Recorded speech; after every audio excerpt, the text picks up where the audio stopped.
Hi, good evening. വിളക്കെല്ലാം വെച്ച് തൊഴുതി ചുമ്മാ വെളിയിൽ ഇങ്ങനെ കാണിച്ചത്. എല്ലാവർക്കും നന്നായി ഉണ്ടാവും കട. ചുമ്മാ വെളിയിൽ കാണിക്കുക. വൈകുന്നേരമായി നന്നായിട്ടുണ്ടാവും. കിളികളുടെ സൗണ്ടും കേൾക്കാൻ നന്നായിട്ടുണ്ടാവും. മോർണിംഗും ഈവനിങ്. ഇഡ്ഡലി മാവാണ്. ചമ്മന്തിക്ക് റെഡിയാക്കണം. 3 ദിവസത്തിന് അരച്ച് വയ്ക്കും. കുറച്ച് അവിലും ജവരി ഇട്ടാൽ നന്നായിട്ടുണ്ടാവും. വീഡിയോസ് എല്ലാം ഉണ്ട്. എപ്പോൾ ഇട്ടുകൊണ്ടിരിക്കുന്നുണ്ട്, റെഡിയാക്കിക്കൊണ്ടിരിക്കുക. മക്കൾക്ക് എല്ലാവർക്കും ലീവൊക്കെ തുടങ്ങിയില്ല, ഹോളിഡേ. Happy vacation. ഫസ്റ്റ് മുളക്, ഉള്ളി, തക്കാളി കുറച്ച് നന്നായി ഫ്രൈ ചെയ്യുക.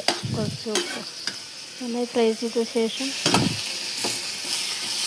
കുറച്ച് കറിവേപ്പില സാൾട്ട് അരയ്ക്കുക. പുളി വേണമെങ്കിൽ ഇടാം, ഞാൻ ഇട്ടിട്ടില്ല. കുറച്ച് കറിവേപ്പില,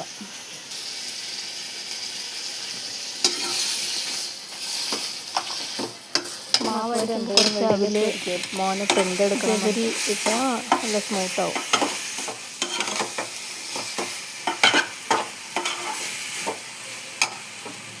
നമ്മളങ്ങനെ വെളിയിലൊന്നും കളിക്കാൻ പോയില്ല. ബൈ അയക്കാറില്ല.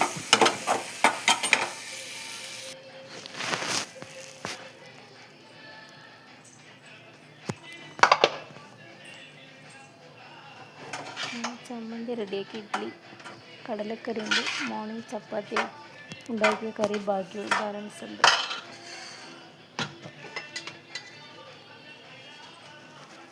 Okay, bye. വ്യൂസ് കമ്മിയാണ്, സബ്സ്ക്രൈബും കമ്മിയാണ്. സപ്പോർട്ട് ചെയ്യൂ എല്ലാവരും. ബൈ.